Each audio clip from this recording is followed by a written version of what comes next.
Olá, buenos dias, Olá, olá, bom dia a todos e todas. Muito obrigado. Vocês estão ouvindo bem? Ok, obrigado. Muito obrigado pela participação de todos vocês no segundo dia de Congresso de Segurança, e obrigado também a vocês daqui do Chile, que estão aqui conosco, e as pessoas também que estão nos acompanhando de forma virtual desde as suas casas. Muito obrigado pela sua participação. Também agradecemos a Excel e a Natália por estarem aqui conosco para discutir e falar um pouco sobre as propostas da sociedade civil com relação às reformas do setor de segurança. Obrigado à FES e a todos os que estiveram envolvidos na construção desse congresso, porque não é simples, e também as intérpretes que estão fazendo o trabalho de tradução. E eu peço desculpas, porque eu não me sinto muito confortável com falar o espanhol, então vou falar em português.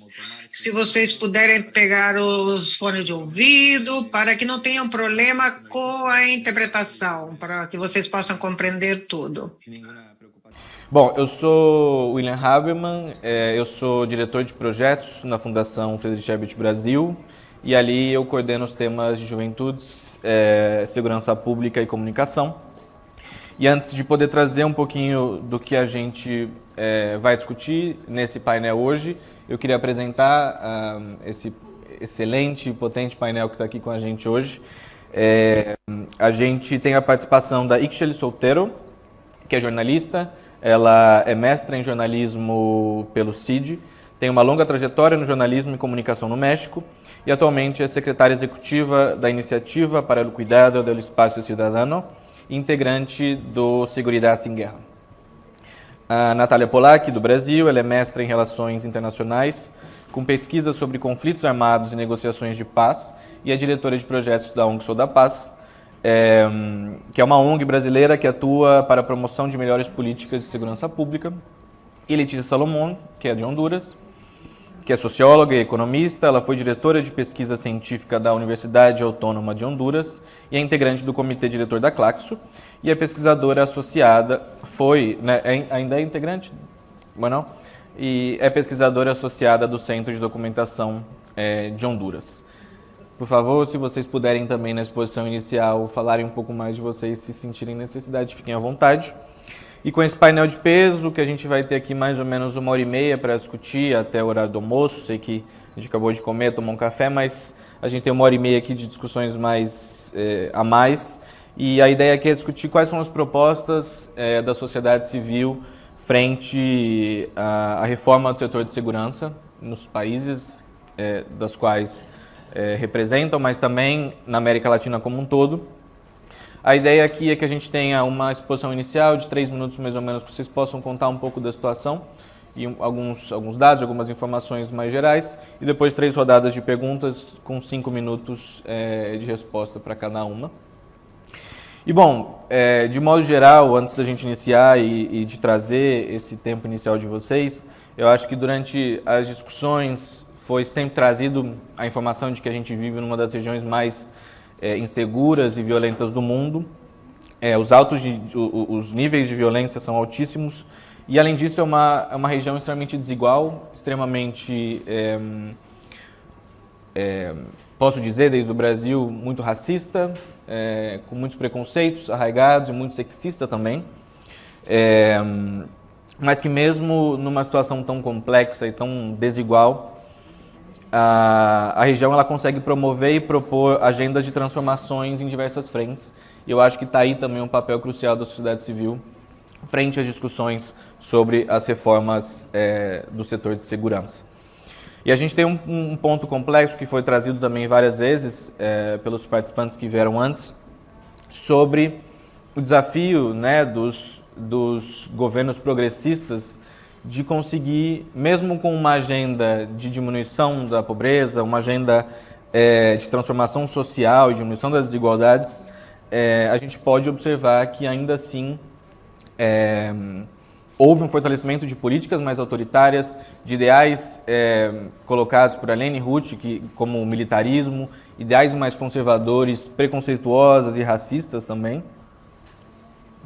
mas que os governos tiveram muita dificuldade no setor de segurança de partir para um outro caminho que não o caminho da militarização, um caminho de fortalecimento das polícias sem uma ação mais democrática e participativa. Então, há um processo de falha e de dificuldade nesse processo que está sendo discutido já há muito tempo, mas eu acho que também a sociedade civil, ela propõe, ela traz ideais de transformação e cobra muito dos nossos governos e também dos espaços democráticos de discussão, outros caminhos, né, para essas políticas. E eu acho que eu gostaria de trazer um ponto que a Helene trouxe um pouquinho antes, mais cedo, que eu acho que é muito importante para falar desde a ótica do Brasil. A gente não pode falar sobre um setor de segurança no Brasil sem falar que o setor de segurança no Brasil ele é extremamente racista, extremamente classista, extremamente sexista e extremamente preconceituoso. Né? A gente tem no Brasil uma situação com a maioria da população é negra e, certamente, por conta das desigualdades que o Brasil passou, do processo escravista e de 300 anos de um processo de escravidão, a população negra é a população que mais morre, a população que é atacada constantemente pela polícia, e a polícia não tem condições de atuar de maneira democrática e verdadeira com essas pessoas. Então, esse é um processo muito complexo. Eu acho que isso é um ponto que a gente precisa trazer para a discussão quando a gente pensa de fato numa reforma do setor de segurança. A gente precisa mudar o nosso ponto de vista, colocar as lentes das questões interseccionais.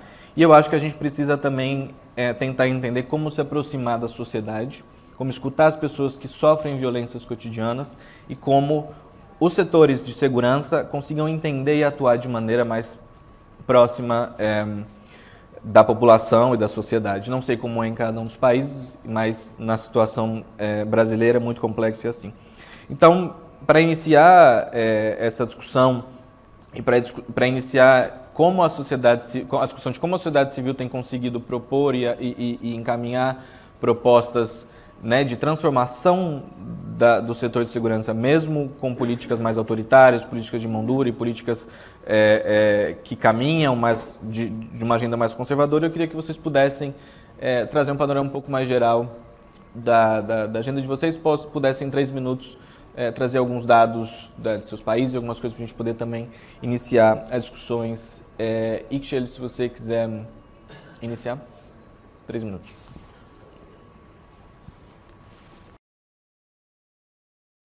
Bueno, muchas gracias por la invitación. Como bien me presentaba William, yo soy Ixchel y yo vengo de México, soy periodista y activista y tengo muchos años... E levo muitos anos trabalhando em coletivos contra a militarização no país, porque, além do mais, no México temos uma longa história de militarização que, desde 94, temos as Forças Armadas fazendo temas de segurança pública no país, mas a violência tem ido aumentando. Isso nos tem deixado a sociedade civil organizada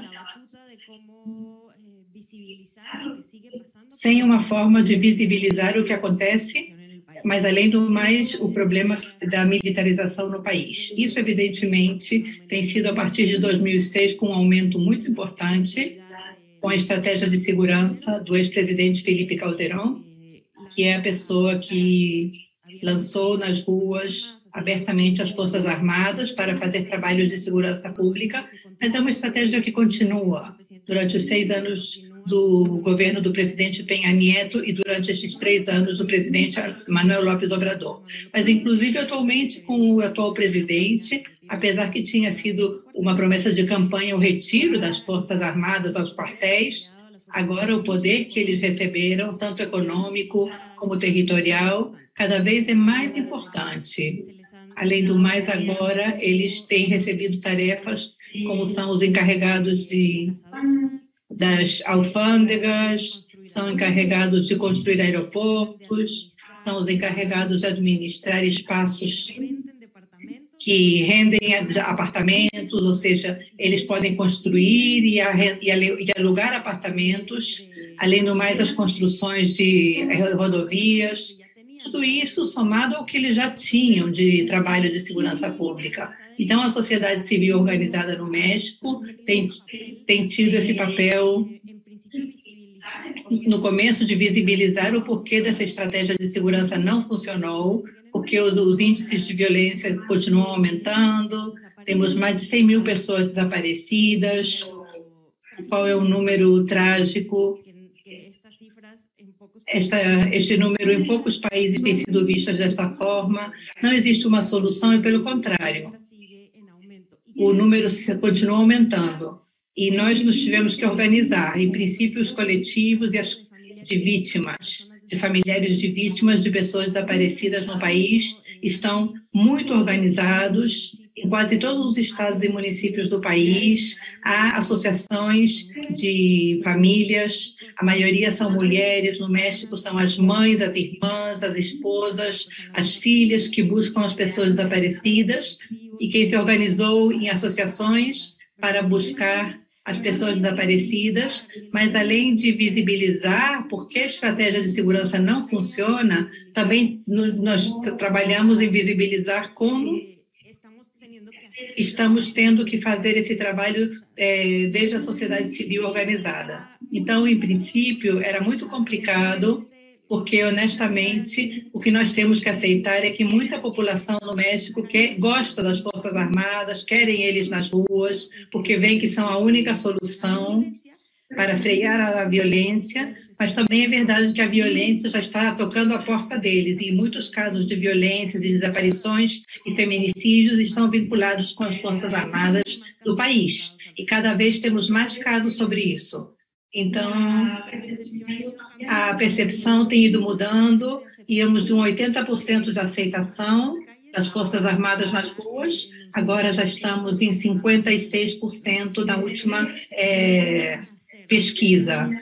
Depende do que eles vão fazer também, porque já não é somente as perguntas, são do geral ao particular. Eu concordaria em que a Marinha possa deter você e as pessoas dizem não. Concordaria que a Marinha esteja encarregado da estratégia de segurança, então eles dizem que sim.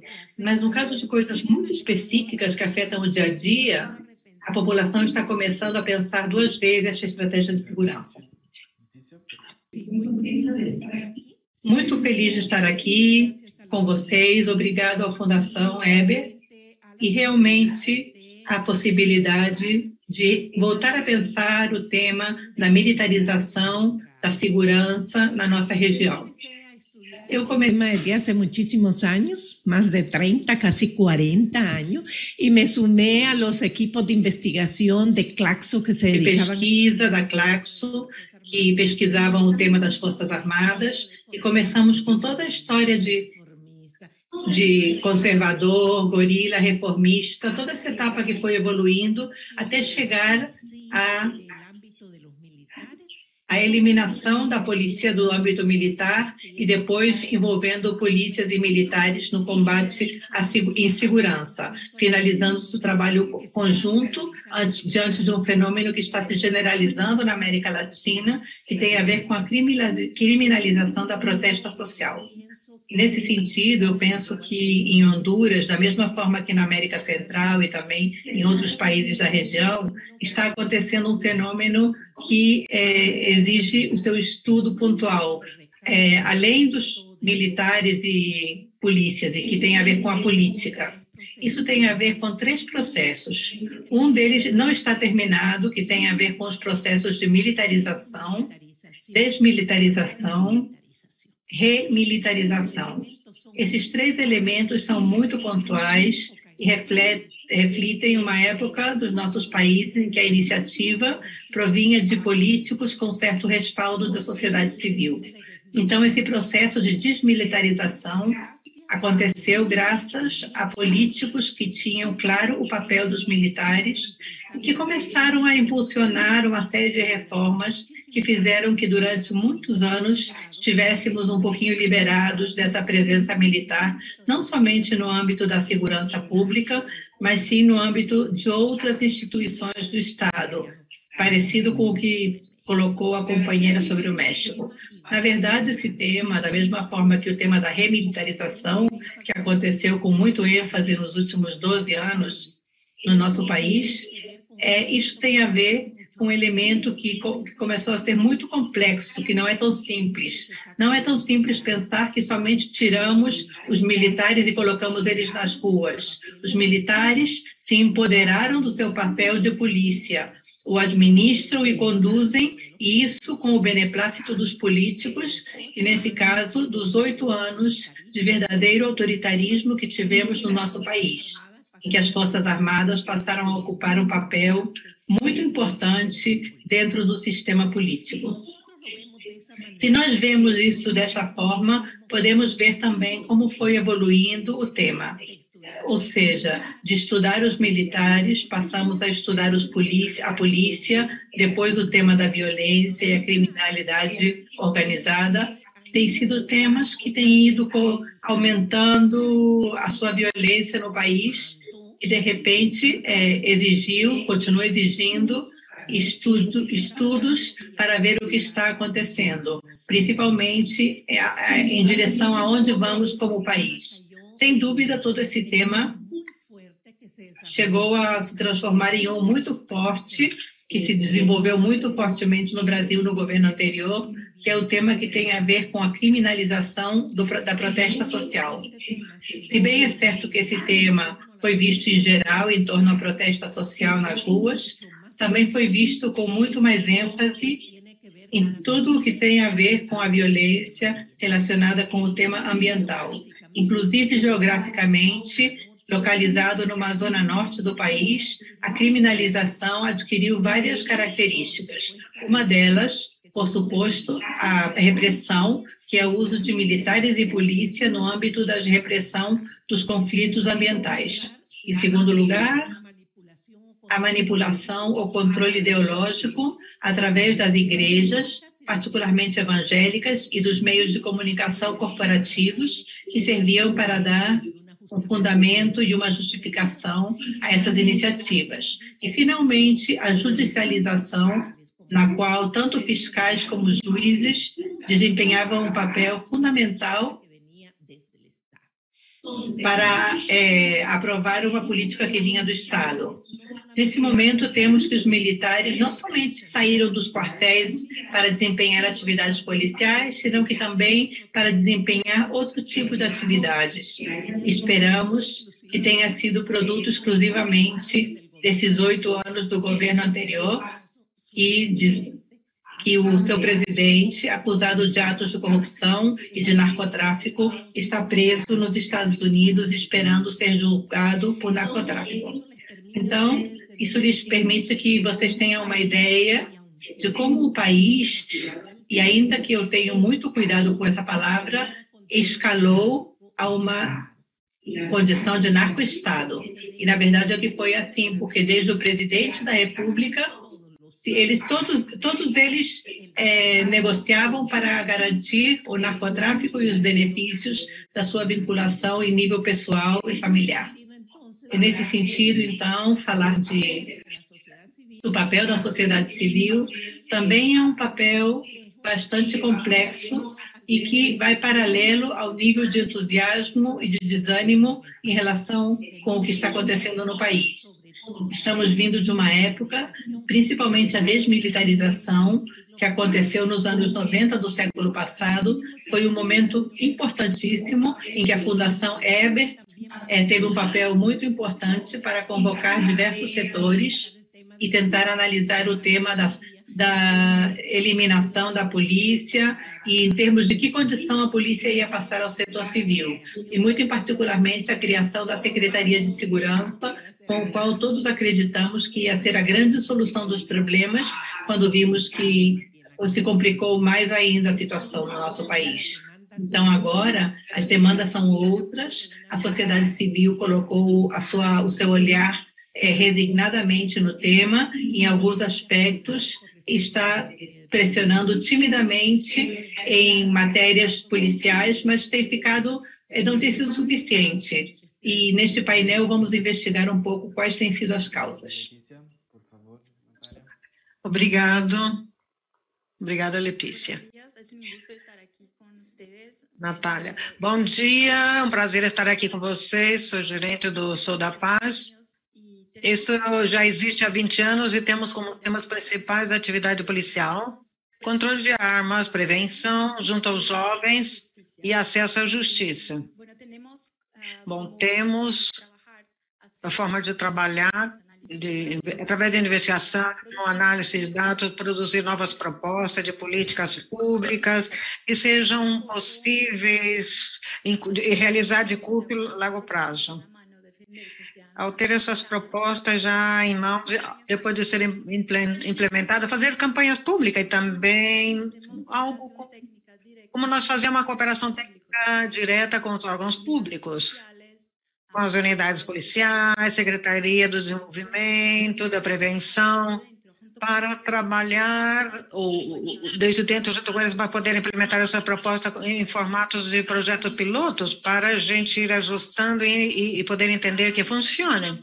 Bom, falando desde o cenário nacional, estamos desde o ano 2019 com a rede relacionado com uma narrativa predominante que é muito militarizada, que tem como eixo o uso excessivo da força, a falta de regulamentação no acesso às armas, isso aumentou rapidamente na venda e o acesso às armas, inclusive de alta potência, como rifles.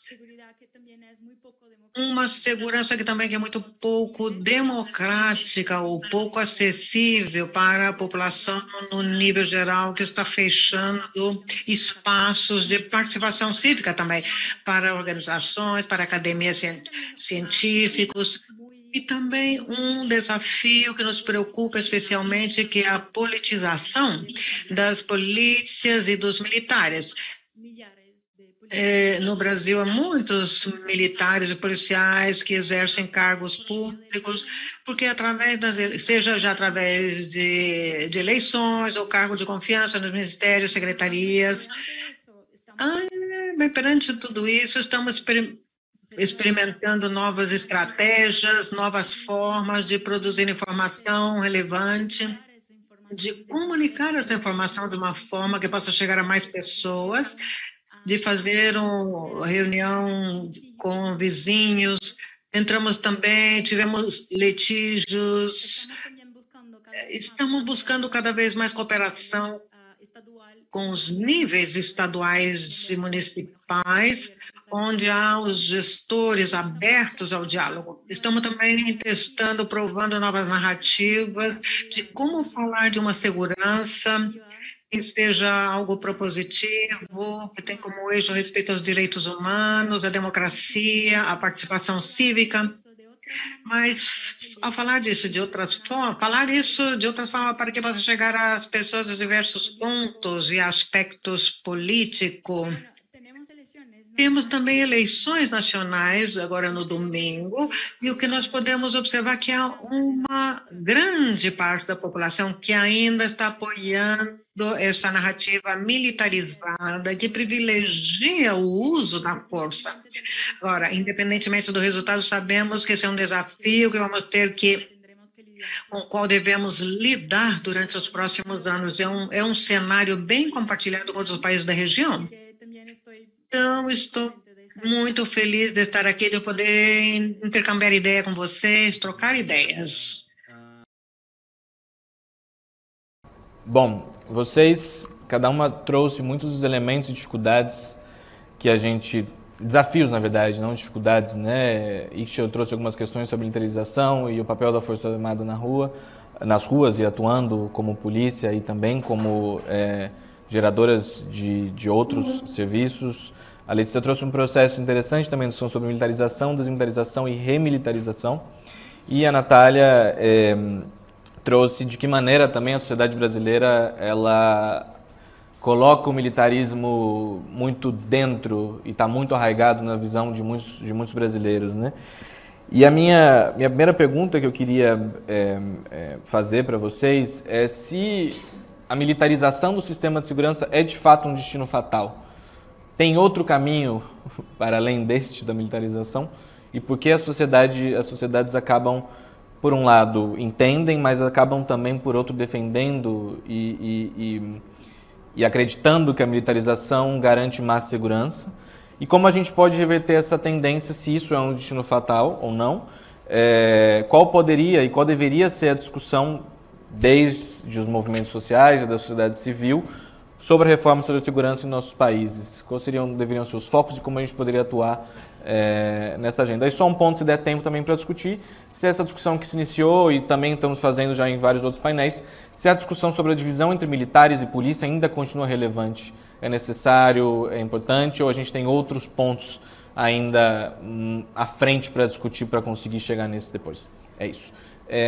Bom, vou começar agora no contrário. Natália, se você puder iniciar. 5 minutos, por favor. 5, gracias. Sobre Por favor. ser ou não a militarização um destino. A militarização, que a militarização seja um destino, eu acho que não é necessariamente assim. Mas acredito que o sistema hoje, como está configurado, é como a sua tendência natural. Se nós não mudamos alguma coisa na estrutura, este sistema, logo de uma trajetória que é realmente militarizada e hierárquica, muitas vezes nem sequer abre entre os seus a possibilidade de dissidência, de trazer ideias diferentes.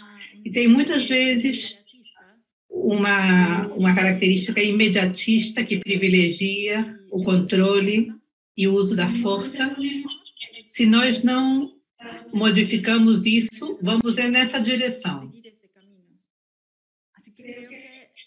Assim que eu acredito que é muito importante que nós continuemos realizando pesquisas em direção a profundamente as fragilidades, a ineficiência desse modelo, em termos de vidas humanas, com certeza, mas também em termos de gestão pública, em termos financeiros, em termos de para onde vai o investimento da energia do Estado, em todos os ângulos desse problema.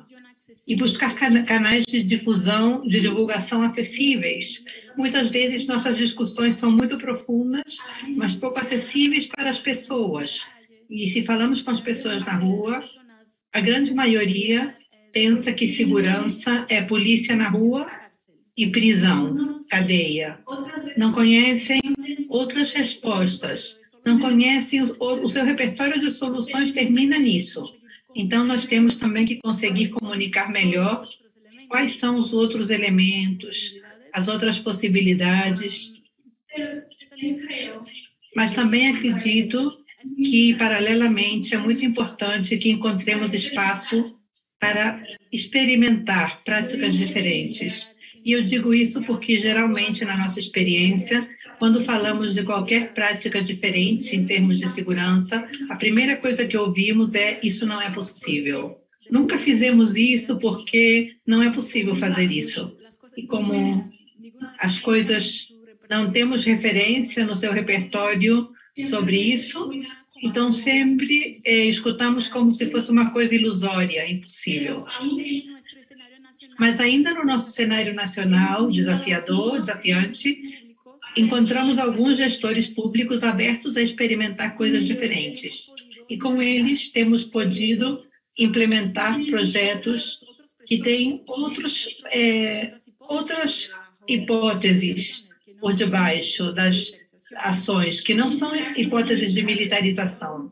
Geralmente não vão aceitar de primeira mão um projeto completamente diferente nas suas estruturas, mas inclusive com a mudança de procedimentos relacionados com o uso da força, mudança de procedimentos relacionados com a pesquisa da origem das armas incautadas, mudando procedimentos e podendo ver resultados no curto prazo.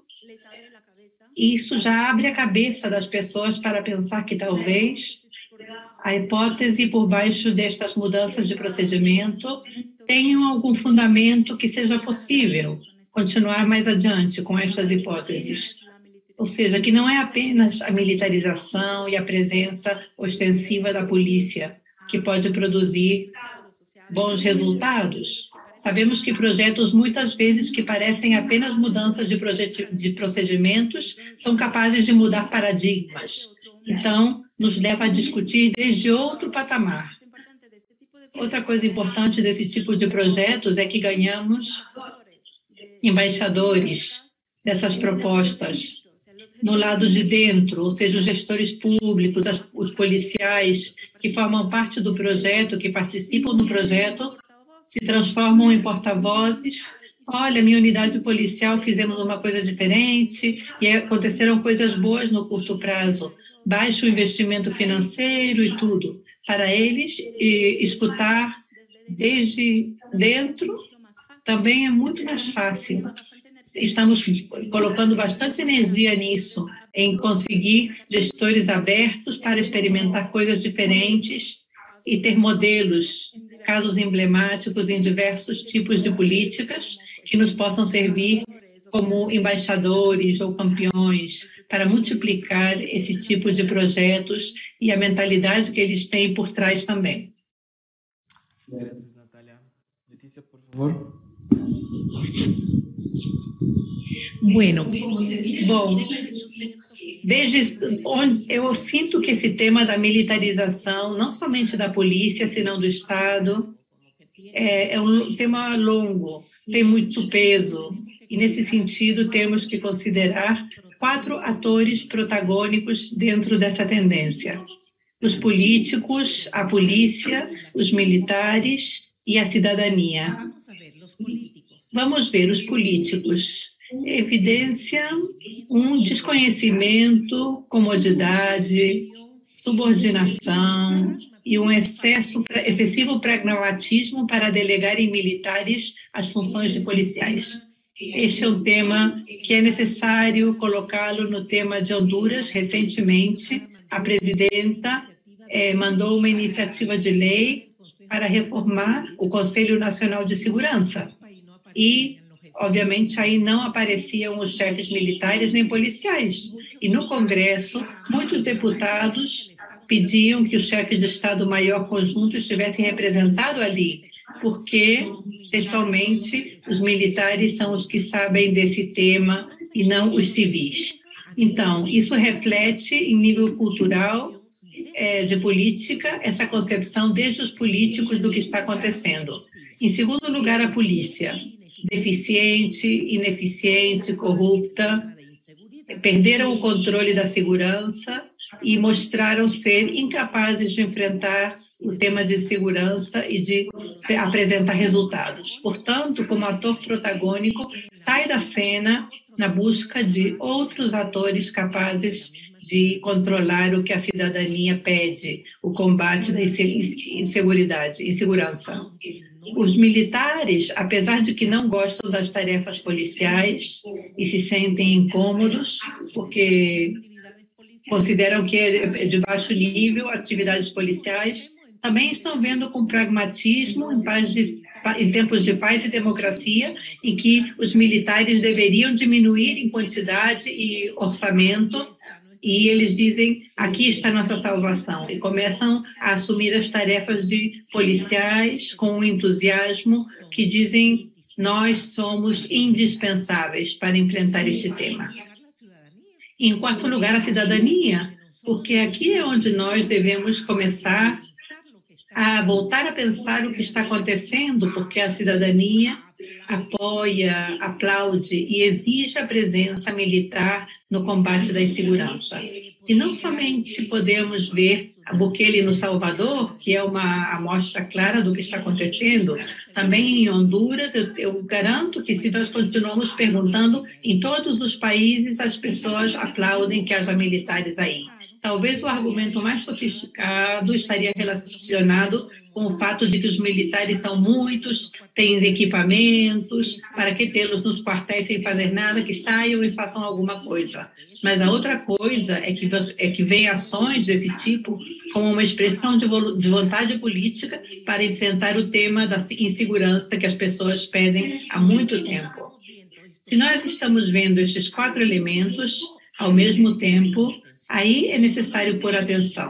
Não somente é um tema de militares, de polícia, nem de políticos, apesar de que os políticos são os principais responsáveis deste tema, porque são os que decidem se utilizam ou não polícias e militares. E o tema da cidadania, que eu acho que por aí é necessário revisar muito bem o que está acontecendo.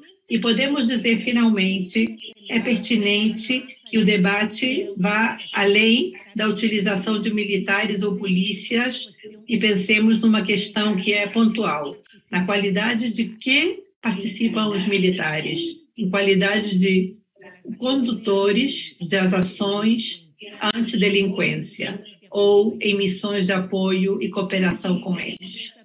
Se vemos isso dessas 2 formas, em vários casos, talvez o de Honduras é pior, porque até a Constituição da República deixa muito claro o papel dos militares para apoio e cooperação nessas tarefas. Mas militares assumiram isso como um mandato constitucional de que essa é uma função deles. E os militares não somente se prepararam para tarefas de saúde, rodoviárias, de administração, de orçamento nacional e tudo mais, senão que, inclusive, no seu momento, tentaram até criar escolas de enfermeria, enfermagem, para ter os seus médicos e suas enfermeiras, que não para a guerra, mas sim para enfrentar estas necessidades de apoio em temas de segurança. Mas o tema volta a ser o mesmo. Se nós vemos que aparecem polícias e militares desempenhando tarefas exclusivas de enfrentar a criminalidade, os que dirigem isso são os militares, os policiais vão atrás. Se vocês querem, em algum momento, nós víamos, e na Honduras é claro, algum problema numa colônia, chamam a polícia e vão 4, 5 policiais e não passaram nem 10 minutos e vêm correndo, fugindo, porque de trás deles vem 50, 100 pessoas perseguindo eles. É sem dúvida que, nesse caso, precisam de um apoio militar para garantir que a polícia cumpra o seu trabalho. Mas o detalhe é que vão a tarefas específicas, os militares dirigem, a polícia está aí subordinada e atenta ao papel que os militares designam para eles. Estamos falando de criminalidade comum e narcotráfico. Então, o tema central aí é ver, estão pensando os políticos quando dizem, vamos incluir os militares para enfrentar tarefas contra o crime organizado? Estão pensando em tarefas dirigidas e realizadas exclusivamente por eles, em tarefas compartilhadas ou tarefas de apoio. No caso nosso, essa definição é muito importante, porque os militares estão praticamente incorporando não somente suas funções, senão suas institucionalidades, a criação de policiais, militares, encarregados de enfrentar a ordem pública. Gracias, Letícia. Letícia, em princípio, que... Coincide várias coisas que comentou a Florência. Coincide que as políticas no nosso país estão de acordo com que as Forças Armadas estão exercendo trabalho de segurança pública. Em princípio, também, eles gostam de soltar os governadores dos estados, os governadores dizem é um problema da federação, mande o exército, mande a marinha, agora mande a Guarda Nacional. Também como cidadania, os que não exigimos governos locais para que façam o seu trabalho, que somente é o governo federal que, historicamente, esse trabalho tem recaído nas mãos deles. Em Honduras tem havido uma proposta diferenciada, inclusive da sociedade civil organizada,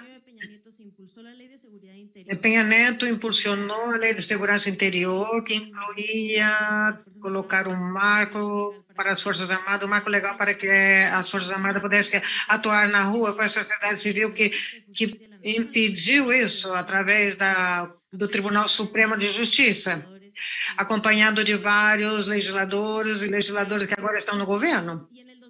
E no ano 2018, existe uma reforma também que foi trabalhada com a sociedade civil e organizada também, trabalhava com as Forças Armadas. As Forças Armadas sentaram junto com os legisladores para redigir esse documento. Isso, pelo menos, é o que me parece ainda mais perigoso no caso do México. As Forças Armadas já estão tendo um papel político, inclusive... Alguns dias, o secretário da Governação da Mexicana fez um comentário dizendo que os militares poderiam ser presidentes do México.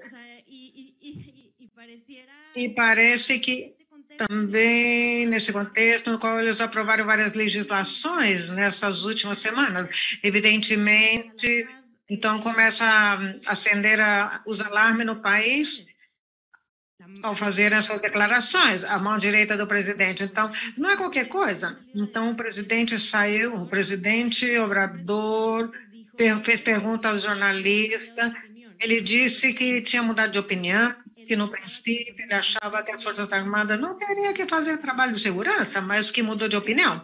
O problema é que aqui no México, sim, há uma proposta da sociedade civil organizada e de alguns legisladores, inclusive do mesmo partido que está agora no poder, onde eles propunham que fortalecesse as polícias civis estaduais. O problema é que, desde o ano 94, eles estão dizendo que vão fazer, mas, por enquanto, vamos ter os exércitos nas ruas. Isso, enquanto acontece, isso não ocorre. Então, as polícias locais, federais, estaduais têm menos treinamento e todo esse orçamento está sendo dado para as Forças Armadas. Então, claro que o governo do México é responsável e o governo federal e os estaduais são corresponsáveis de que essa estratégia estadual continue acontecendo, mas que não funcionou. Pelo menos o que nós estamos tentando informar a cidadania, que eu acredito que o coletivo de vítimas estão conseguindo, em alguns nichos, com algumas audiências com a cidadania.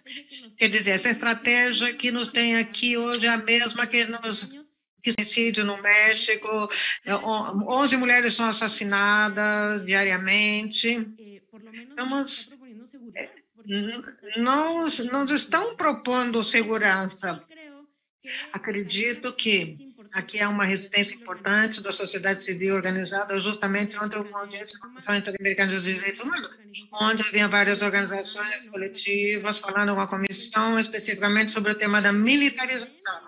Mas desde o governo, inclusive, nem sequer mandam para essas gente as pessoas possam tomar decisões, mas aqueles que respondem nas audiências respondem sem saber o que está acontecendo com a realidade, o que está acontecendo no seu país. Então, nós nos preocupamos muito, nós estamos nos organizando, porque assim acreditamos que é uma coisa que não somente está nos afetando, mas vai afetar também as gerações futuras. O que vamos fazer com essas legislações total e absolutamente abertas para que as Forças Armadas façam de tudo, inclusive agora façam política? Se formos dar ao presidente, colocar em dúvida que ele sim, o que vai acontecer quando o presidente for embora no ano 2024? E se não houver uma pessoa que tem esse poder, essa força diante das Forças Armadas, e enquanto isso nós já temos todo esse trabalho, todo esse orçamento, historicamente nós estamos vendo, inclusive nesse país, as Forças Armadas não vão falar que não, nem vão deixar o poder. Então, é o que nós achamos que é muito mais perigoso. E, na verdade, é que o governo do México, ao não ouvir as vítimas, Infelizmente, ele não ouve as vítimas, mas está fortalecendo no seu movimento. Cada vez se unem mais vítimas, porque não estão sendo atendidas. Acreditamos que por aí onde a sociedade mexicana estão percebendo o que realmente está acontecendo no país, com o papel das Forças Armadas nos territórios. Isso não quer dizer que no futuro, se houver uma importação, que as Forças Armadas vão sair, mas eu acredito que as pessoas estão tentando entender um pouco mais, porque a estratégia não está funcionando e está gerando mais violência. Então, a discussão está, e também devemos aceitar que os opositores do partido nesse poder estão utilizando isso para poder também levar isso adiante. É importante ver agora os integrantes do Partido de Ações Nacional, o PRI, falando em conta da militarização e dizendo que nós estamos no país militarizado, quando eles não somente foram levados ao país, mas também desde os estados, os seus governadores estão pedindo que as Forças Armadas estejam aí nos seus estados. Já terminou meu tempo. Gracias. Bueno, tenemos tiempo aún. Bom, ainda temos tempo. Para discutir mais pouquinho. Mas alguns pontos que vocês trouxeram, e eu acho que trazendo... Puntos que ustedes mencionaron, creo que también es importante lo que tú traes, además de otros puntos, pero uno que es muy importante es la cuestión de la comunicación y cómo nos comunicamos con la sociedad y cómo la sociedad se comunica con la policía y cómo es ese proceso de diálogo entre los sectores de la sociedad. Yo creo que nosotros tenemos una dificultad muy grande respecto, como intelectuales y pensadores de seguridad, de hablar de forma más simple para las personas. Eso no quiere decir hablar sin contenido, ni la teoría y sin el material necesario, pero cómo nosotros logramos llegar de una forma más cercana a las personas que están sufriendo con todo lo que ustedes están hablando, la violencia cotidiana, los asesinatos, las discusiones sociales. Entonces es un punto muy crucial para pensar y de qué forma los mismos políticos se ubican delante de esta situación. Y es muy complejo lo que observamos en Brasil, pero también lo que ustedes trajeron del papel de los militares y de los policías como sectores dentro de la participación política. En Brasil es muy complejo, Natalia un poquito va a traer, en un rato más va a traer más sobre eso, un papel político sin una discusión de separación. No tenemos un proceso de cuarentena, Natalia lo dijo, pero es muy complejo, muchos militares, nuestro presidente es un militar de la reserva, es muy complejo hablar de él como militar, pero él lo es y representa ese sector y eso es un proceso muy complejo para la sociedad y es duro. Y trayendo un poco de estas cuestiones que ustedes ya trajeron también, la sociedad civil, ella funciona muy bien también para frenar algunos procesos y también para lograr proponer agenda. Y yo me gustaría escuchar un poco de ustedes cómo la sociedad civil en sus países ha actuado y ha realizado acciones sobre seguridad en sus países.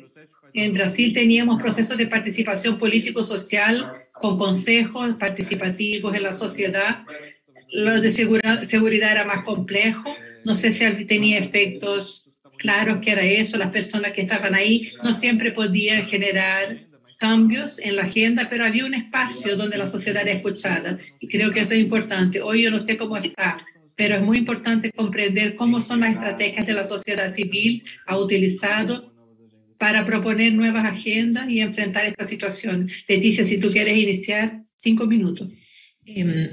Hace muchísimos años, en esa época o en ese proceso de desmilitarización, surgió un grupo allá en el que yo participaba, Foro Ciudadano por la Seguridad Pública, que hicimos un intenso trabajo, no solamente proponiendo leyes, reformas, haciendo incidencia política en el Congreso Nacional, y de hecho lo hicimos y trabajamos bastante de cerca con algunos logros. Pero visto en retrospectiva, podría decir que fue un momento en que se nos hizo fácil hacer eso, porque era el momento de desmilitarización en que había una voluntad política por hacerlo.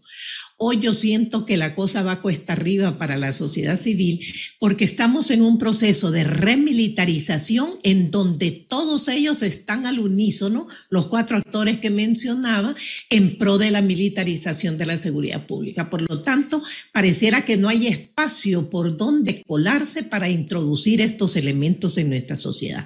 Pero concretamente sobre la pregunta, yo pienso que hay como 2 aspectos que han posicionado a la sociedad civil y al Estado: prevención y represión de la criminalidad.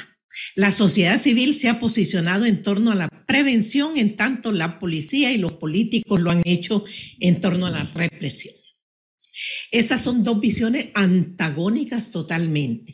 Y si nosotros vemos las preocupaciones de distintas organizaciones de sociedad civil que se pronuncian por la prevención, es porque le ponen al tema una visión de largo plazo. Es decir, en resumen, con un ejemplo terrible, ¿qué hacer ahora para que un niño que nazca no se convierta en 10 o 20 años en un marero o un criminal? Es indudable que al verlo de esa manera, la atención recae sobre la política social del Estado. Es decir, qué hacer en todas esas instancias para darle las condiciones necesarias para que ese niño se desarrolle y escape a las influencias de maras y pandillas en primer lugar y de bandas criminales y del narcotráfico en segundo lugar. Entonces, la tarea por ahí es tremenda, pero visto en dicotomía, coloca a la sociedad civil casi en contra de las acciones del gobierno. Y a los gobiernos les interesa el tema de la represión por una razón sencilla. Tienen un periodo corto de gobierno, 4 o 6 años. Dicen, tenemos que rendir resultados en estos 4 años. No vamos a esperar 10 o 20 años, ni trabajar en políticas a largo plazo que a saber a quién van a beneficiar. Lo que queremos es ver, producir resultados para ser reelectos en la próxima contienda electoral. Y en ese sentido, esa dicotomía tiende a pronunciarse. Y en este sentido hay una coincidencia entre la visión política y la visión militar policial, que también están interesados en enfatizar en la represión y no tanto en la prevención, que tiene que ver con otras instituciones del Estado. Habría que avanzar un poco en ese sentido. De todas maneras, podríamos ver nosotros que el tema tiende como a centrarse en términos de iniciativas de sociedad civil en el tema de depuración policial, respeto a los derechos humanos. Fíjense ustedes que estos 2 temas son altamente sensibles, aunque todos estamos conscientes de que la policía tiene que depurarse. Los intentos que se han realizado han sido más amagos que en realidad una cuestión de fondo que tendría que ver más con la necesidad de reforzar controles internos y externos a las policías para tratar de ver cómo avanzamos en este sentido. Y lo otro, el tema de respeto a los derechos humanos. Yo siento que por algo que pasó o se descuidó, en ese sentido hay como una pérdida de espacio en el tema de lucha por los derechos humanos. ¿Por qué? Porque la acusación que ha venido en lenguaje policial y oficial ha sido precisamente que todas estas iniciativas de respeto a los derechos humanos buscan proteger los derechos humanos de los criminales. Fíjense ustedes, ese es un tema en que prácticamente han ganado la partida. Entonces, observen ustedes a un Bukele en El Salvador cuando plantea que ordenó eliminar la carne de la comida de los presos. Y dice, ¿cómo es posible que los presos van a comer carne cuando tantas familias en el país no tienen para comer carne? Y en ese sentido sale la gente a aplaudir y dicen, eso es cierto, déjenlo sin carne porque nosotros necesitamos comer carne. Entonces, ven, una medida como esa despierta las pasiones, despierta el tema de pensar que la sociedad, las distintas organizaciones de sociedad civil se han concentrado en defensa de los derechos de los criminales apresados o circunscritos a sus actividades locales o municipales, y en cambio no se ve el lado contrario, que es el que tiene que ver los derechos humanos de la víctima. Y en este sentido, ambas iniciativas tienen un problema de desnivel, de falta de manejo político, inclusive de iniciativas desde sociedad civil para plantear que el tema de los derechos humanos es un tema universal y no un tema exclusivamente de víctimas. Pero por ahí ha ido hasta este momento el trabajo. Sí, muy bueno. Es un punto que yo coloco también en la cuestión de la comunicación, de qué manera la derecha, la visión militarizada, consiguió cambiar la idea de los derechos humanos, los derechos de las personas y de entenderlos como sujetos, como personas que, bueno, pueden ser, recibir esses derechos. E, bueno, Ver esses direitos. Precisamos também falar um pouco mais sobre isso? Bem, Natália, por favor. Você perguntava sobre os principais obstáculos. Bom, no Brasil estamos com essa narrativa bem antidemocrática. Sentimos muito essa diminuição do espaço cívico, tivemos conselho com comitê, ministros, que não recebe ninguém na sociedade civil. E a violência também em forma de um discurso de ódio. O diálogo está bem interditado porque não é um diálogo, é simplesmente agressões. Então, tivemos o filho do presidente falando, maldizendo sou da paz no vídeo. Nas nossas redes sociais é um terror, o nosso analista de rede tem um trabalho insalubre. O debate está muito hostil, e esse é um obstáculo para a sociedade civil, para que as pessoas possam participar desse tema. As pessoas já têm pouco tempo para estar participando de ter assuntos públicos, tem que escolher entre um tema de educação, saúde e segurança, que é um tema, e termina por não participar do tema de segurança.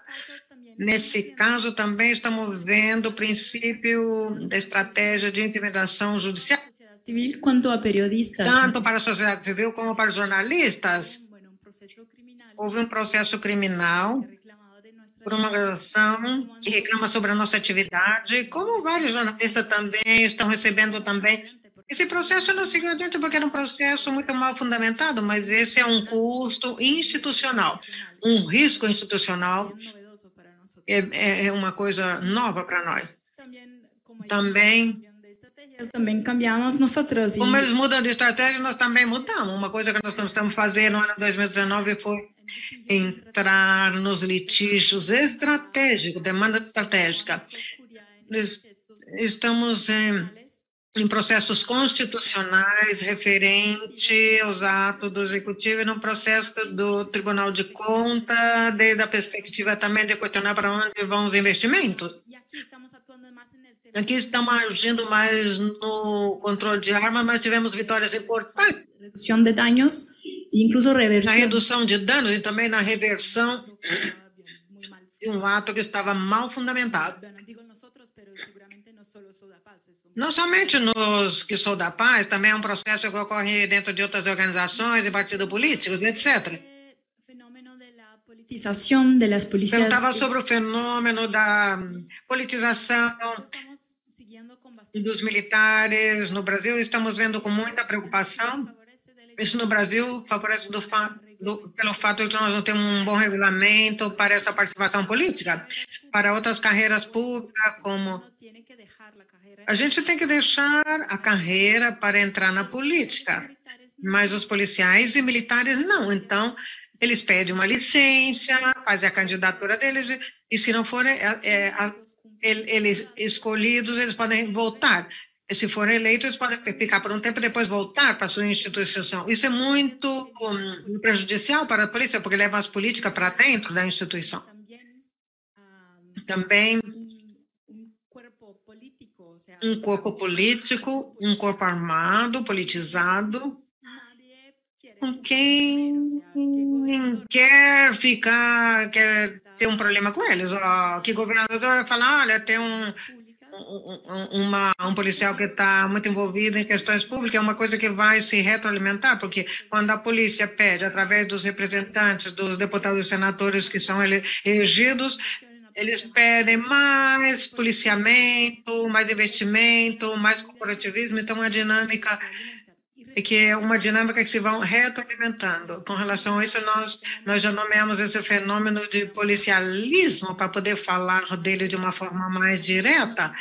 Então, fizemos alguns relatórios, mas nesse esforço também queremos comunicar de outras formas. Fizemos um podcast fazendo entrevista sobre o tema, está disponível.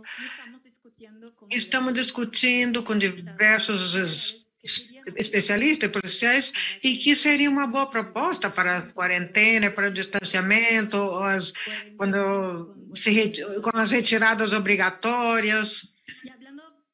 E falando rapidamente de outras estratégias, estamos também procurando cooperar em outros níveis, estadual ou municipal, com os gestores públicos que estiverem abertos. E aqui eu quero dar 2 exemplos rápidos. Um no tema do controle de armas. Nós tínhamos o Censo Geral no Brasil, que dizia que todas as armas vinham pelas fronteiras, que a Polícia Nacional não pode fazer nada porque não está dentro das suas competências. Fizemos uma aliança com um policial para poder analisar todos os dados das armas apreendidas, analisamos os dados e identificamos que muitas armas registradas que estavam dentro do país, inclusive algumas dentro de algumas cidades. Então, nós identificamos que sim, a polícia tinha muita coisa a fazer com relação a esse tema. Outro caso relevante foi na letalidade policial, onde se movem os temas estruturais. Tivemos vários casos gravados com um telefone móvel, com atuações de execuções excessiva. Então, a Polícia de São Paulo implementou um pacote de ações para diminuir a letalidade, onde há o uso de câmara que vão ser incorporadas e também vai haver inversão na política de saúde mental e também na análise de todas as operações que resultarem de morte para ver qual passo foi equivocado. 2 anos depois, essa letalidade policial diminuiu em 30%. Em algumas unidades com câmara diminuiu em 80%. Isso mostra que, da forma anterior, a maneira anterior não estava adequada. Daí podemos discutir desde outro ponto de vista que polícia nós queremos colocar no seu lugar, mas há dados com vídeos que a ação não estava bem fundamentada. E rapidamente, porque já vai terminar o tempo, eu quero mencionar que também estamos tentando dar luzes para outras políticas que são fundamentais. Temos aqui um projeto grande para incentivar, para aumentar as taxas de elucidação, de ação de homicídio e fornecer a investigação policial. E também acho que tem muito futuro pensando em redirigir esse investimento para combater o crime organizado, o domínio territorial e os crimes digitais, que no Brasil também são altíssimos. Tudo isso tem a ver com fortalecer a investigação policial, que naturalmente é uma atividade menos militarizada aqui. México, las puertas del diálogo con el gobierno federal están cerradas. As portas de diálogo com o governo federal estão fechadas para a sociedade civil. Não há possibilidade, algumas organizações têm especificamente tem o caso Ayotzinapa. E ainda assim, há 2 semanas, igualmente, foram chamados conservadores. Isso, além do mais de que não há um espaço de diálogo com o governo, nas coletivas de imprensa da manhã, o presidente falou sobre a sociedade civil organizada, todos somos conservadores, todos estamos contra, não há uma forma de que se possa dialogar aí.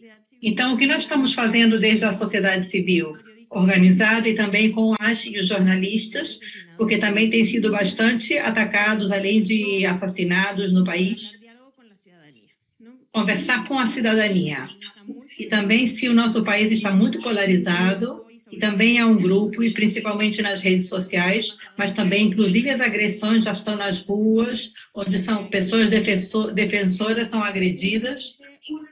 Existe uma massa muito importante de mexicanos que não estão nesses grupos e que ninguém está falando com eles. E acreditamos que isso também acontece em todos os países. Então, o que estamos fazendo? Tentando dialogar e falar com essa massa de pessoas que está no meio e que não acham bom nem um lado nem o outro, e, além do mais, organizando redes de organizações, que por primeira vez na história, há organizações que antes não era nem imaginável, que sentaram juntos a conversar, mas agora estão se sentando para dialogar juntos e verem que podem coincidir e como podem ser iniciadas algumas ações que possam beneficiar a todos. Isso desde manifestações, protestas, passeatas pela CNI, e pela CNN também fizeram uma passeata na Cidade de México, e jornalistas, uma passeata muito menor, mas ainda assim houve uma passeata que estávamos contra a militarização. E encontramos, principalmente desde as associações de vítimas, o uso da arte para visibilizar as estratégias militarizadas. Isso tem sido muito importante e atrativo. Um vínculo para esta cidadania que nunca sentou para ler um paper acadêmico sobre o problema da militarização. Como explicar a essas pessoas a problemática?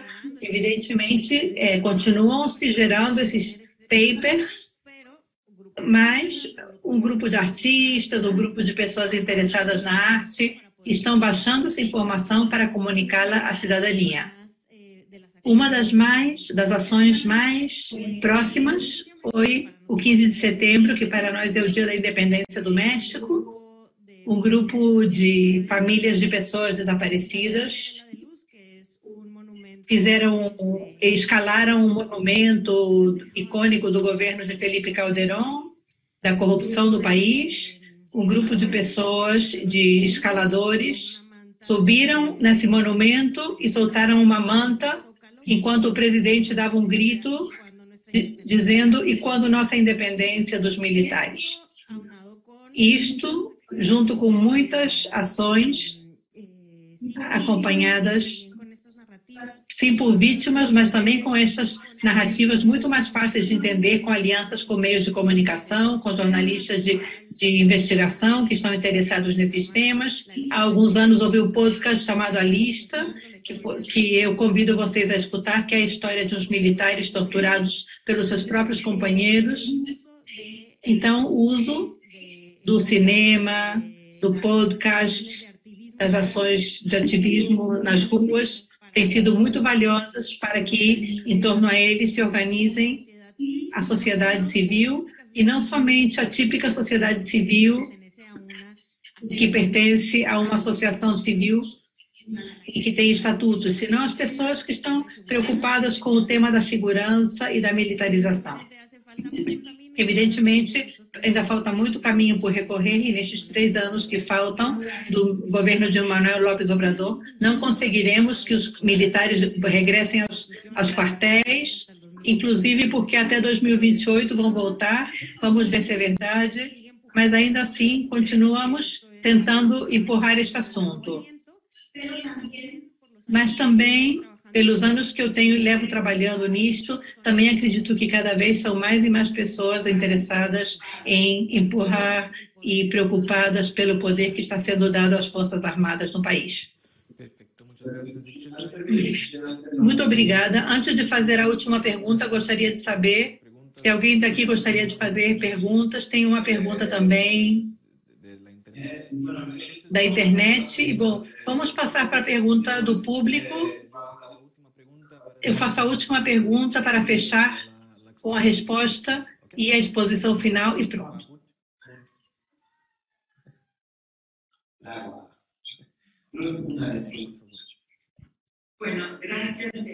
Obrigado.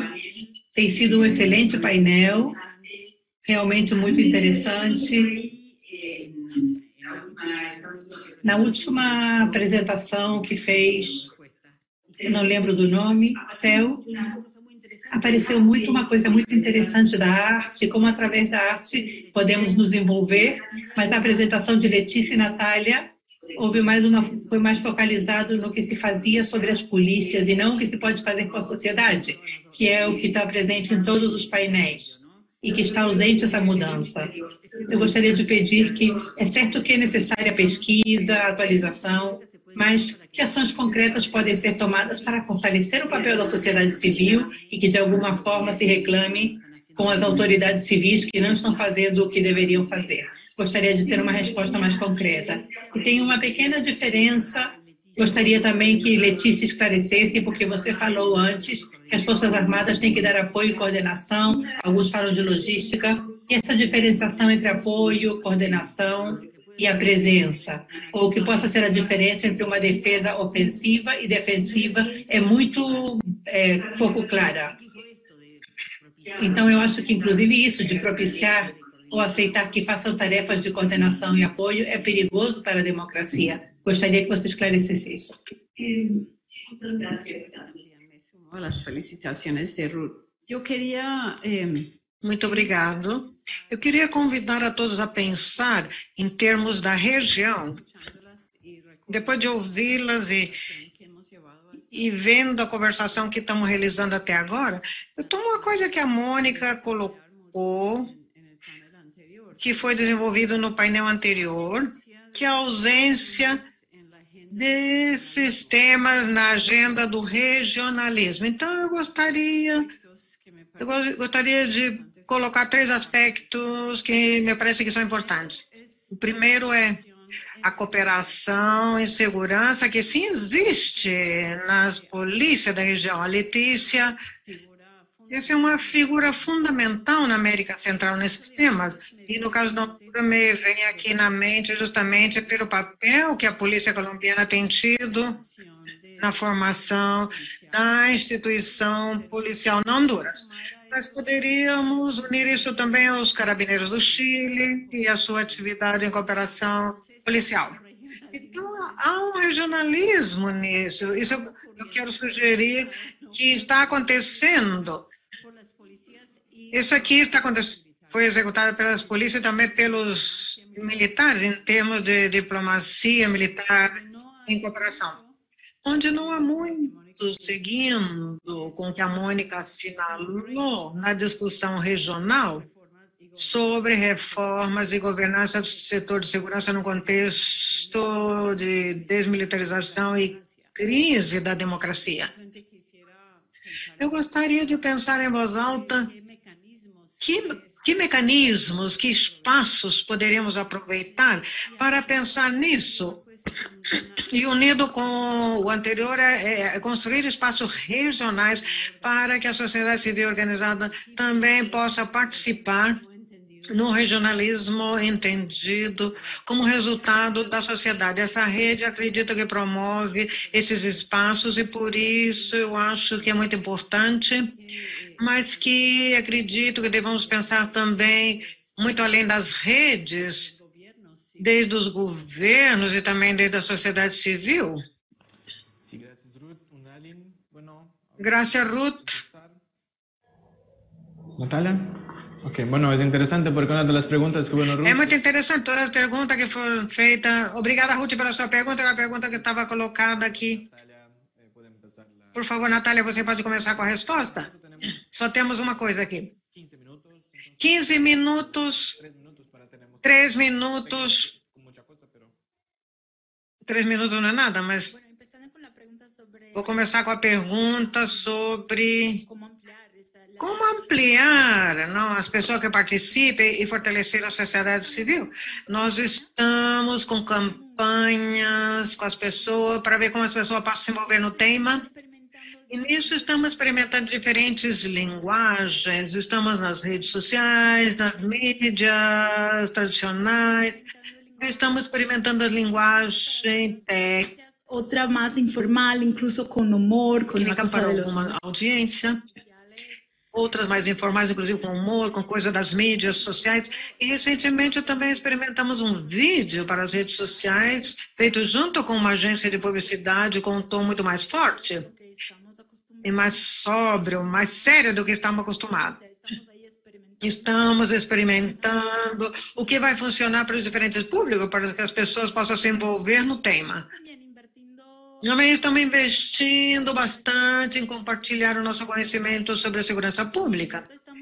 E nisso temos 2 grandes tipos de projetos. Um deles é fazer oficinas, talheres para jornalistas. Também estamos precisando de uma classe de comunicadores.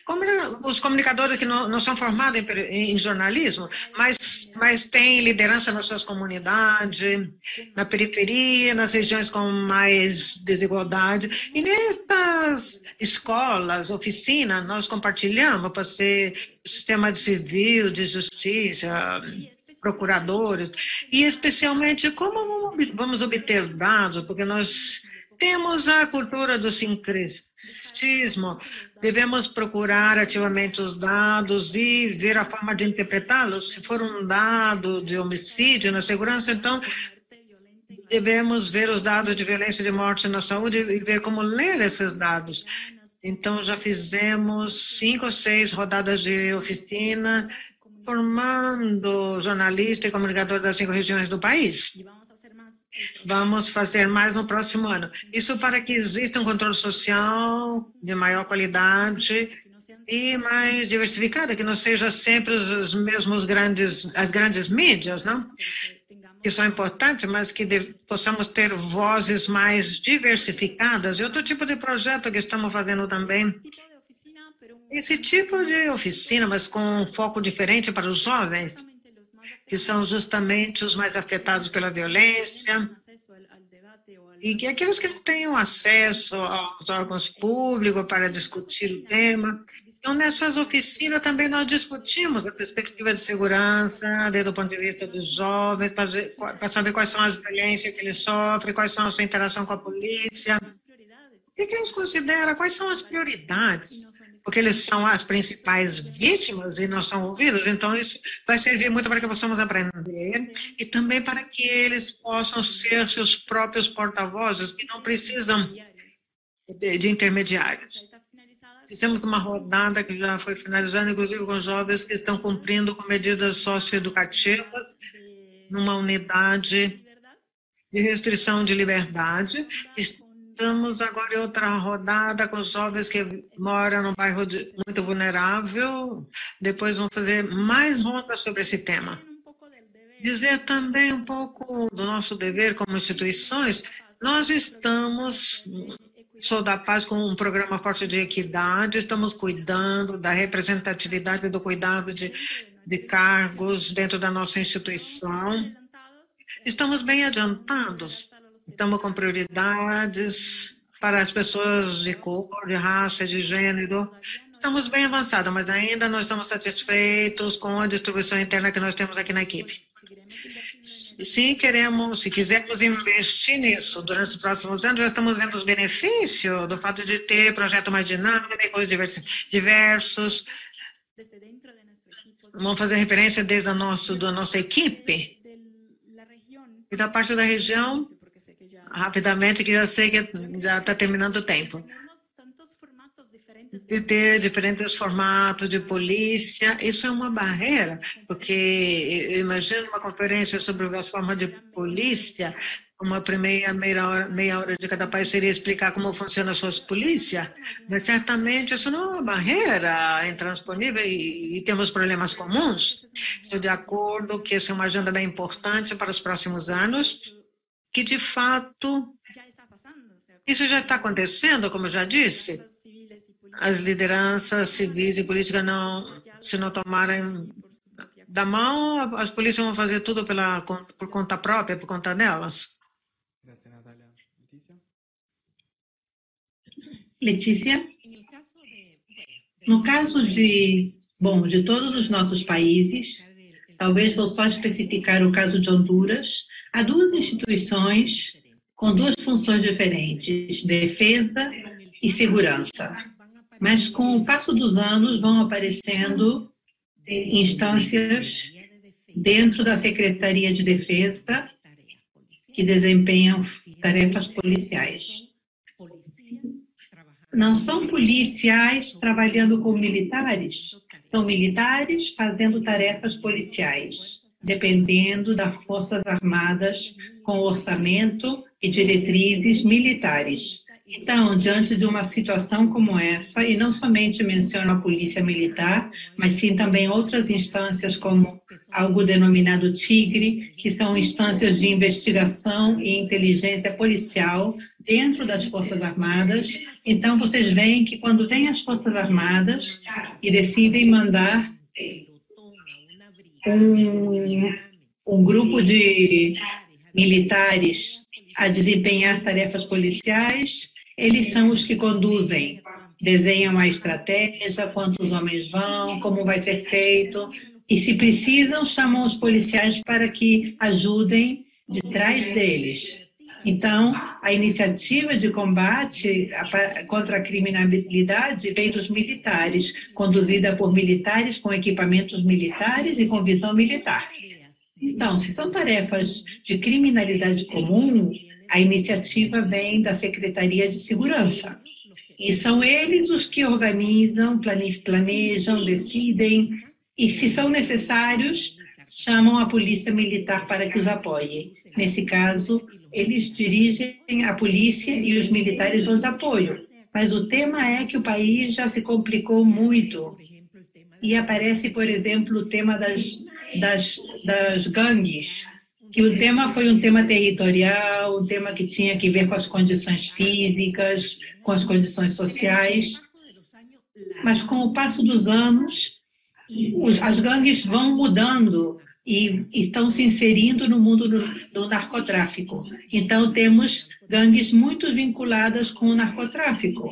Então, quando aparece o tema de uma ação contra esses grupos, os militares dizem, vamos, porque isso tem a ver com o narcotráfico. Então, a polícia se une somente para ajudar os militares, para impulsionar tarefas contra o narcotráfico, porque oficialmente as tarefas de narcotráfico são designadas aos militares e as de criminalidade comum, inclusive de gangues, são da polícia. Então, existe uma duplicidade de funções e instituições diferentes, que no momento de se unirem, não se sabe quem dirige, quem apoia, quem coopera, e isso vai mudando todos os dias, segundo a natureza das ações.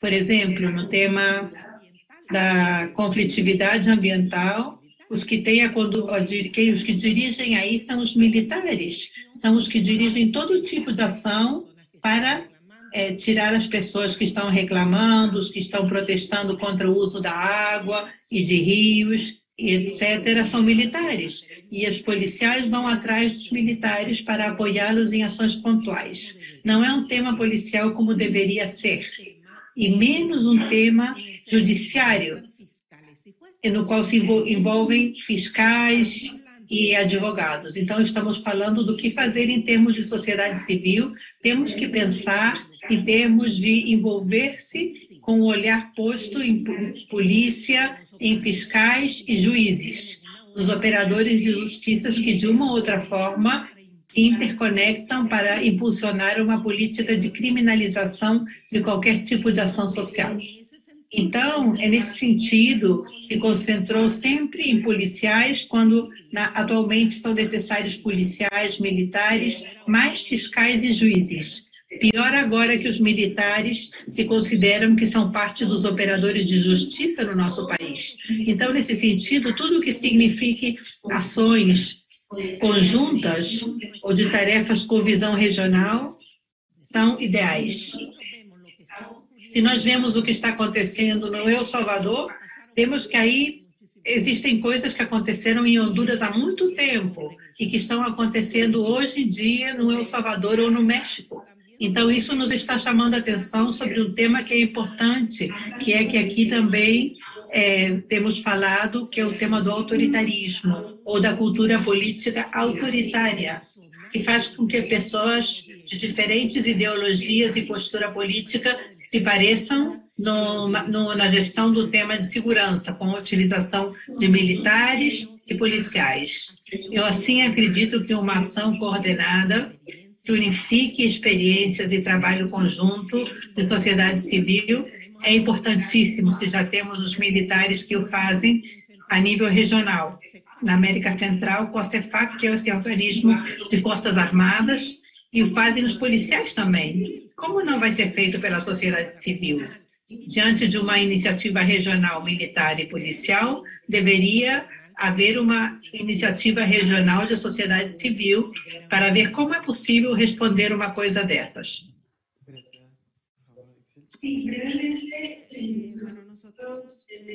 Bom, brevemente, nós, desde o México, sim, estamos muito interessadas em poder agir ações regionais, porque nós trabalhamos, essas ações se dialogam com as pessoas, não é que o artista ou as organizações vamos e obrigamos a vítima ou quem esteja interessado em fazer e visibilizar o tema, senão que é um trabalho em conjunto, e isso acredito que pode ser muito mais eficiente se conseguíssemos fazer isso como região, para visibilizar o problema como região. Isso também ajudaria a que não se sinta como que os mexicanos somos os únicos que temos este problema, ou que esta é a melhor resposta perante a estratégia de segurança, quando historicamente na América Latina alguns países tiveram situações piores que nossas e não soubemos do nosso país. É importante que essas ações do México possam ser feitas desde a região, e inclusive o que nós estamos trabalhando nesse momento, voltando novamente ao trabalho com a cidadania, é a criação da escolinha de ativismo. É uma escola que vamos começar nas universidades a fazer essas ações, desde as universidades e desde os colégios, para que os colégios entendam que, através da arte, podem visibilizar os problemas que os afetam, para que não seja novamente esta sociedade civil, e pode ser que as pessoas, pelo menos no México, assim é considerado, como que falam desde cima de uma tarima, dizendo que vocês têm que ser muito, e muitas pessoas não confiam na sociedade civil. Tem que trabalhar com eles, todos sentados numa aula, o que te importa, o que você gostaria de visibilizar, estas são as ferramentas, e assim nós o fizemos. E este exercício pode ser feito em todos os lugares. É uma coisa que pode ser feita em todos os espaços, e que tem funcionado muito bem com os exercícios que temos feito até o momento. Bom, você não usou todo o seu tempo, então temos uma pergunta da internet para você, em 2 minutos. Como observa a tensa relação entre o movimento feminista, que demanda uma luta contra a violência de gênero, e a atitude de AMLO? Como observa a tensa relação entre o movimento feminista, que demanda uma luta contra a violência de gênero, e a atitude de AMLO? Acredito que as associações feministas são o problema do presidente, sem dúvida. Tem tentado de tirar a credibilidade deles, tentado enfrentar elas, mas acontece que essas meninas não estão cansadas, nem vão ficar cansadas logo. Tem tido que responder ou dar um espaço, e honestamente eu acho que teria que começar a pensar muito mais nessas associações para as próximas eleições, e não está fazendo isso. E se é verdade que há uma criminalização e um assinalamento em contra dessas associações, mas também é verdade que a narrativa para a sociedade em geral tem mudado. Tem mudado desde o início do sexênio, que as pessoas diziam como é possível que risquem os monumentos e quebrem cristais. O governo ha ajudado que as pessoas gostem delas. Então, é melhor que risquem o monumento se as continuam matando. O que tem ajudado o presidente a tirar a credibilidade deles é que os mais cidadãos entendam as razões por que estão saindo em passeata o tempo todo na rua. Grande parte dessas associações de feministas que fazem ação direta, as que quebram cristais e riscam paredes, não estão dispostas ao diálogo. E isso também é uma realidade. Elas não estão pedindo uma mesa de diálogo com o governo, estão mostrando sua fúria depois de muitos anos de opressão. E estão exigindo, não estão pedindo, uma mudança estrutural. Então, acredito que esse pode ser um ponto de quebra importante em quem seja o próximo presidente ou presidenta. E mais ainda se é presidenta, mas o que ainda também é verdade é que quem encapsulou essas jovens, quem tem pastas abertas contra elas, é a que pudesse ser nossa presidente, que é Cláudia Sheinbaum, que agora é nossa chefa de governo da Cidade do México. Então, aí temos uma força que poderia ser uma força política, mas está sendo assinalada e criminalizada por diferentes espaços de poder. Graças. Bom, chegou uma outra pergunta sobre narcotráfico e a possibilidade de iniciar a discussão sobre a política de drogas, se seria esse um caminho agora. Acho que a gente não vai ter tempo para discutir, a gente já passou do tempo. E eu acho que só um ponto com aquilo que a Arlene trouxe também de um espaço de discussão regional e um pouco o que a Adam trouxe um pouco antes também, da questão da visão utópica, da necessidade de entender que nem sempre todos os pisos do prédio vão estar completamente prontos. Eu acho que o bonito do processo, como a rede que o projeto regional da FES estabelece, é um processo que continua. A gente inicia agora um debate com dúvidas que ainda se continuam, com estratégias e ações que a gente precisa demandar, mas a gente não vai ter tempo agora, mas certamente vai ter os momentos para fazer isso. Eu queria só então agora que vocês, em 1 minuto, pudessem fazer a fala inicial, se quiserem, um agradecimento. Você vai começar, Ixchel? Por favor, 1 minuto. Isso.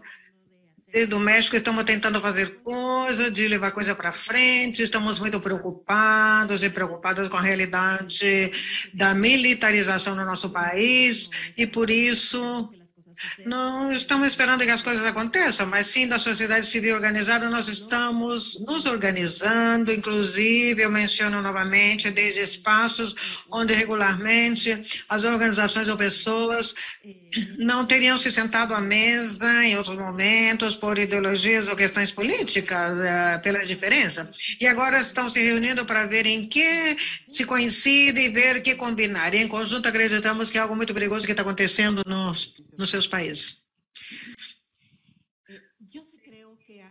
Eu acredito que há tarefas importantes que devem ser feitas dentro da sociedade civil, que devem ir acompanhadas de algum tipo de tarefas com os partidos políticos. O tema da defesa e segurança tem sido um tema que tem estado fora das agendas dos políticos. Isso faz que, quando assumirem a presidência, o mais fácil para eles vai ser delegar o tema em militares ou polícia.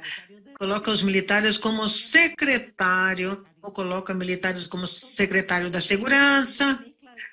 Esse é um tema, é uma mistura de princípio de desconhecimento, pragmatismo, ou simplesmente delegam da forma mais incrível o tema da condução civil, dos temas da defesa e segurança. E aí no nosso país nós estamos cruz. E eu adjudico a plena responsabilidade dos políticos, porque não é que os militares estão abrindo espaço, não.